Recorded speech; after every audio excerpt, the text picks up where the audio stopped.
الذين يبخلون ويأمرون الناس بالبخل ويكتمون ما آتاهم الله من فضله وأعتدنا للكافرين عذابا مهينا والذين ينفقون أموالهم رئاء الناس ولا يؤمنون بالله ولا باليوم الآخر ومن يكن الشيطان له قرينا فساء قرينا. کہ ایسے لوگ جو خود بھی کنجوسی کرتے ہیں اور دوسروں کو بھی کنجوسی کی تلقین کرتے ہیں، اور اللہ نے ان کو اپنے فضل سے جو کچھ دے رکھا ہے اسے چھپاتے ہیں، اور ہم نے ایسے ناشکروں کے لیے ذلیل کر دینے والا عذاب تیار کر رکھا ہے. اور وہ لوگ جو اپنے مال لوگوں کو دکھانے کے لیے خرچ کرتے ہیں اور نہ اللہ پر ایمان رکھتے ہیں نہ روز آخرت پر،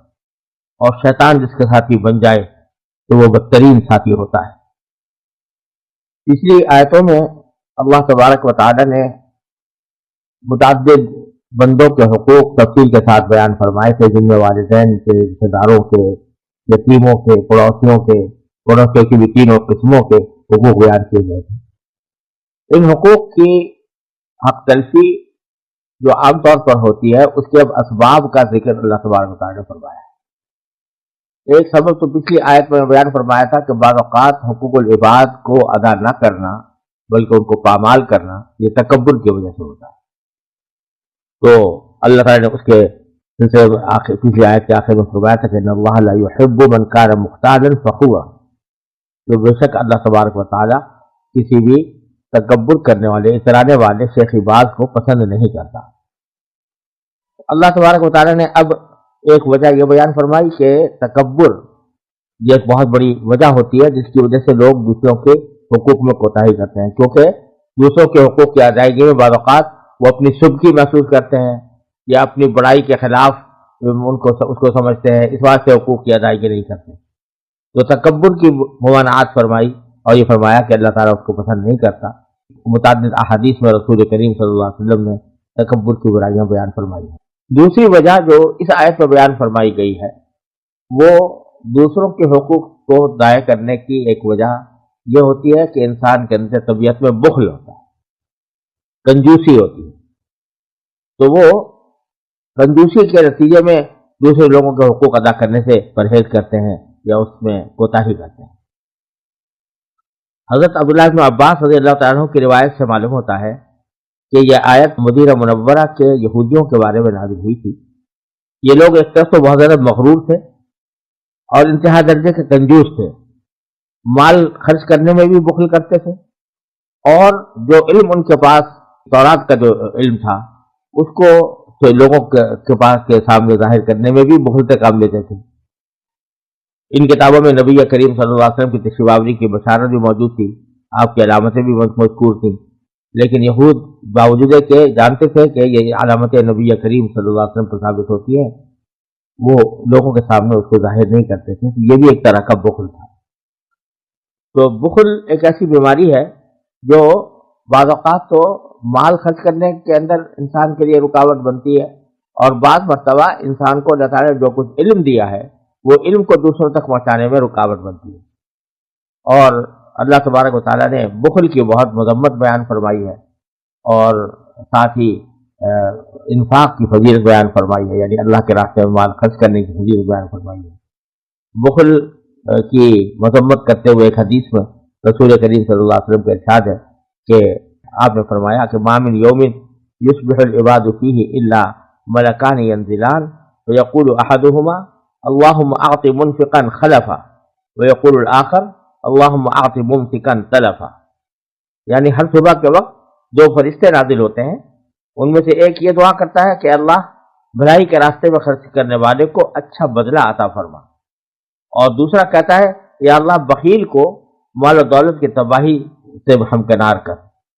یہ حدیث بخاری اور مسلم دونوں میں مروی ہے. اسی طرح حضرت اسماء رضی اللہ تعالیٰ عنہا روایت فرماتی ہے کہ نبی کریم صلی اللہ علیہ وسلم نے ان سے ارشاد فرمایا کہ انفقی ولا تحصی فیحصی اللہ علیک ولا تعی فیعی اللہ علیک وارزقی ما استطعت. کہ اسماء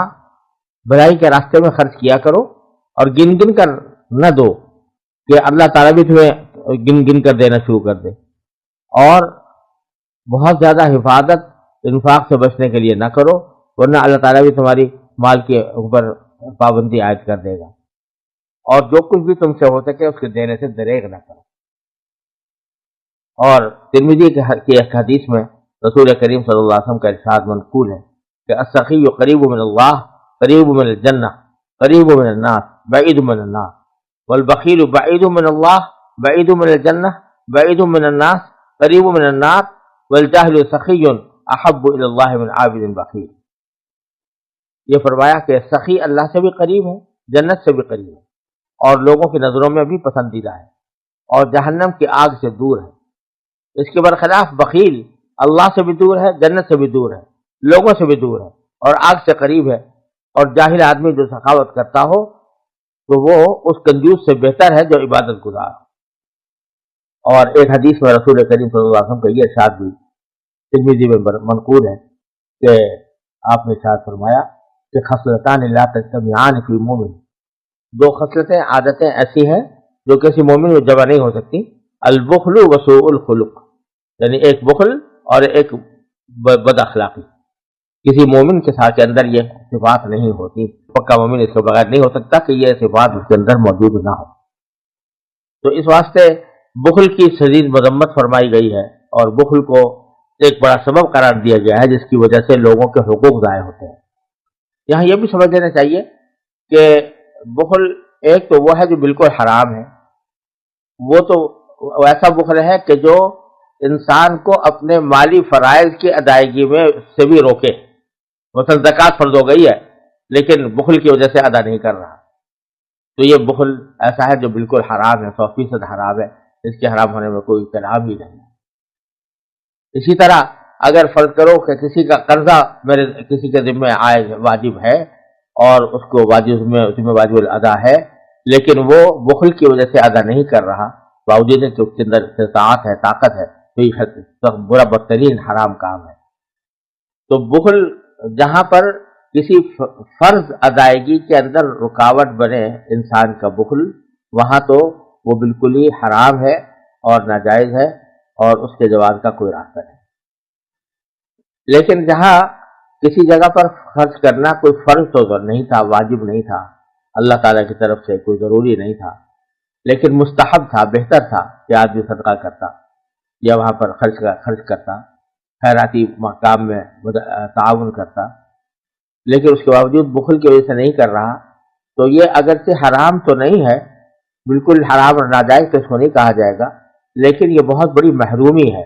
اور بد نصیبی ہے کہ انسان ایسے کام میں خرچہ کرنے سے اپنے آپ کو روکے جو اس کے لیے جنت کا راستہ پیدا کر سکتا تھا۔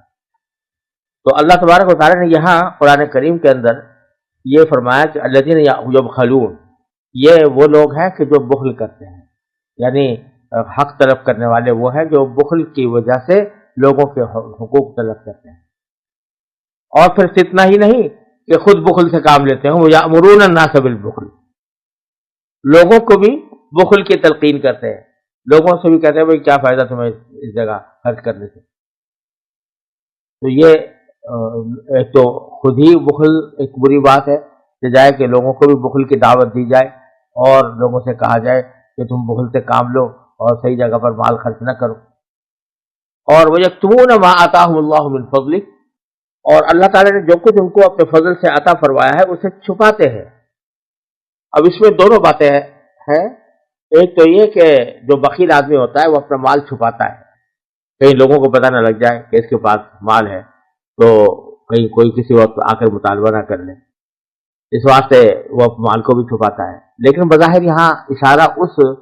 چھپانے کی طرف ہے جس کو میں نے عبداللہ بن عباس رضی اللہ عنہ کی روایت کے حوالے سے اوپر بیان کیا کہ یہ یہودی لوگ جو تھے، یہ تورات کے اندر جو اہم حصے تھے ان کو چھپایا کرتے تھے، اس کا علم ان کے پاس موجود تھا، لیکن یہ لوگوں کے سامنے ظاہر کرنے سے اس کو چھپاتے تھے۔ یہ بھی بخل کا ایک اعلیٰ ترین فرق تھا،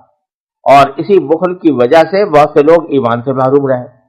تو اس واسطے اللہ تبارک و تعالیٰ نے اس کا بھی خاص طور پر ذکر فرمایا کہ اللہ تعالیٰ نے اپنے فضل سے ان کو جو کچھ دیا ہے، یعنی تورات عطا فرمائی ہے،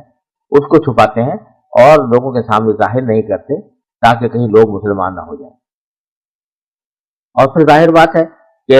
یہ سارے کام جو ہیں، بخل ہو یا اللہ تبارک و تعالیٰ کے دیے ہوئے علم کو چھپانا ہو، یہ در حقیقت ایک بہت بڑی ناشکری ہے اللہ تبارک و تعالیٰ کی۔ تو اس لیے اللہ تعالیٰ نے فرمایا وَأَعْتَدْنَا لِلْكَافِرِينَ عَذَابًا مُهِينًا، ہم نے کافروں کے لیے بہت مہین یعنی ذلیل کر دینے والا عذاب تیار کر رکھا ہے۔ وَأَعْتَدْنَا لِلْكَافِرِينَ عَذَابًا مُهِينًا، اور ہم نے ایسے ناشکروں کے لیے ذلیل کر دینے والا عذاب تیار کر رکھا ہے۔ یہاں میں نے کافروں کا ترجمہ ناشکروں سے کیا ہے، اس واسطے کہ سیاق سے بظاہر یہی معلوم ہو رہا ہے کہ یہاں پر مراد وہ بخل اور بخل کے نتیجے میں دوسرے اپنے علم کو چھپانا، یہ در حقیقت اللہ تعالیٰ کے انعامات کی ناشکری ہے۔ اللہ تعالیٰ نے مال دیا ہے تو چھپائے کیوں انسان؟ اللہ تبارک و تعالیٰ کے مال کو کی نعمت کو اس پر شکر ادا کرے اور چھپانے کا اہتمام کیوں کرے، اس کو اچھی جگہوں پر خرچ کرنے کا اہتمام کرے۔ اسی طرح اگر اللہ تعالیٰ نے علم عطا فرمایا ہے تو اس علم کو چھپائے کیوں؟ وہ لوگوں کے سامنے ظاہر کرے تاکہ لوگوں کو اس سے فائدہ پہنچے۔ اس علم کی نعمت کی یہ ناشکری ہے کہ انسان جو ہے اس کو دبا کر بیٹھ جائے اور دوسروں کے سامنے پیش نہ کرے۔ اور یہ بھی ہو سکتا ہے کہ یہاں پر کافر سے کافر یعنی باقاعدہ کفر والا کافر مراد ہو، کیونکہ یہ صفات جو ہے بخل کی یا لوگوں کو بخل کی تلقین کرنے کی یا اللہ تعالیٰ کی دیوی نعمتوں کو چھپانے کی، یہ صفات انتہائی طور پر جو پائی جاتی ہے وہ کافروں میں پائی جاتی ہیں، اس لیے کافروں کا ذکر کیا کہ وَأَعْتَدْنَا لِلْكَافِرِينَ عَذَابًا مُهِينًا، ہم نے ایسے ناشکروں کے لیے ذلیل کر دینے والا عذاب تیار کر رکھا ہے۔ پھر آگے اللہ تبارک و تعالیٰ نے حقوق العباد کو ضائع کرنے اور لوگوں کی حق تلفی کرنے کا ایک اور سبب بیان فرمایا ہے، وہ ہوتا ہے ریاکاری۔ یعنی جب انسان کے دل میں ریاکاری ہوتی ہے، یعنی دوسروں کو دکھاوا مقصود ہوتا ہے، اللہ تعالیٰ کی رضا کے بجائے مخلوق کی رضامندی، مخلوق کی خوشی، مخلوق کی پسند یہ پیش نظر ہوتی ہے، تو اس صورت میں انسان جو ہے وہ بہت سے حقوق ضائع کرتا ہے۔ یعنی ہوتا یہ ہے کہ جہاں اس کو یہ خیال ہو کہ میرے اس کام کرنے سے، میرے اس حق کی ادائیگی کرنے سے لوگوں میں میرا نام ہوگا اور لوگوں میں میری عزت ہوگی، لوگ مجھے اچھا سمجھیں گے، وہاں تو حق آگے بڑھ کر ادا کر دیتا ہے۔ لیکن جہاں یہ خیال ہو کہ اس وقت میں اگر کسی بندے کا حق ادا کروں گا، کسی پڑوسی کے ساتھ کوئی حسن سلوک کروں گا تو اس کا کہیں نام نہیں ہوگا، کوئی مجھے پہچانے گا نہیں، کوئی میری تعریف نہیں کرے گا، تو پھر وہ اپنے پڑوسی کا حق بھی ادا نہیں کرتا۔ تو یہ درحقیقت سارا کچھ مقصود جو ہے وہ دکھاوا ہی دکھاوا ہے، اللہ تبارک و تعالیٰ کی خوشنودی مقصود نہیں۔ یہ بھی ایک بڑی وجہ ہوتی ہے جس کی وجہ سے انسان بندوں کے حقوق ضائع کرتا ہے۔ چنانچہ آگے اللہ تبارک و تعالیٰ نے ذکر کیا ہے ان ریاکاروں کا جو کہ مال کو صرف ریاکاری کے لیے خرچ کرتے ہیں۔ چنانچہ فرمایا والذین ينفقون اموالهم رئاء الناس، اور وہ لوگ جو اپنے مال لوگوں کو دکھانے کے لیے خرچ کرتے ہیں، ولا یؤمنون باللہ ولا بالیوم الآخر، اور در حقیقت یہ ریاکاری ایسی چیز ہے کہ یہ در حقیقت ایمان کے منافی ہے، کیونکہ ایمان کا تقاضا تو یہ ہے کہ جو کام بھی انسان کرے وہ اللہ تبارک و تعالیٰ کی خاطر کرے، اللہ تبارک و تعالیٰ کے رضا جوئی کے لیے کرے، اس لیے کرے کہ اسے آخرت میں عذاب کی بجائے اسے ثواب ملے۔ لیکن جب آدمی اللہ تعالیٰ کو بھول کر مخلوق کو راضی کرنے کے لیے، مخلوق کی تعریف حاصل کرنے کے لیے کوئی کام کر رہا ہے، تو گویا اس نے وہ ایمان کا جو تقاضا تھا اس کو بالکل پیچھے چھوڑ دیا، تو گویا اس نے ایمان رکھا ہی نہیں اللہ پر اور یوم آخرت پر۔ اسی لیے بعض روایتوں میں، حدیث میں شرک اور ریا کو ایک ساتھ ذکر کیا گیا ہے، اور ریاکاری کو اور دکھاوے کو شرک کا ایک شعبہ قرار دیا گیا ہے۔ چنانچہ مسند احمد کی ایک روایت میں ہے کہ رسول کریم صلی اللہ علیہ وسلم نے ارشاد فرمایا من صلی یرائی فقد اشرک ومن صام یرائی فقد اشرک ومن تصدق یرائی فقد اشرک، کہ جو شخص دکھاوے کے لیے نماز پڑھے اس نے شرک کا ارتکاب کیا، اور جو شخص دکھاوے کے لیے روزہ رکھے اس نے شرک کا ارتکاب کیا، اور جو شخص دکھاوے کے لیے صدقہ کرے تو اس نے شرک کا ارتکاب کیا۔ اور ایک حدیث میں جو مسند احمد ہی میں مروی ہے، محمود ابن لبید روایت کرتے ہیں کہ نبی کریم صلی اللہ علیہ وسلم نے فرمایا ان اخوف ما اخاف علیکم الشرک الاصغر، یعنی آپ نے ارشاد فرمایا صحابہ کرام سے خطاب کرتے ہوئے کہ تمہارے متعلق مجھے سب سے زیادہ اندیشہ چھوٹے قسم کے شرک کا ہے، شرک اصغر کا ہے، یعنی چھوٹے شرک کا ہے۔ تو صحابہ کرام نے پوچھا کہ یا رسول اللہ وما الشرک الاصغر، چھوٹا شرک کیا ہوتا ہے؟ قال الریا، تو آپ نے جواب میں فرمایا چھوٹا شرک ریاکاری ہے۔ اور ایک حدیث قدسی بھی مروی ہے جس میں اللہ تبارک و تعالیٰ کا یہ قول منقول ہے کہ انا اغنی الشرکاء عن الشرک، اللہ تعالیٰ فرماتے ہیں کہ میں شرک سے بالکل بے نیاز ہوں، اور من عمل عملا اشرک فیہ معی غیری ترکتہ وشرکہ، جو شخص کوئی نیک عمل کرتا ہے اور اس میں میرے ساتھ کسی دوسرے کو بھی شریک ٹھہراتا ہے تو میں اس عمل کو شریک ہی کے لیے چھوڑ دیتا ہوں،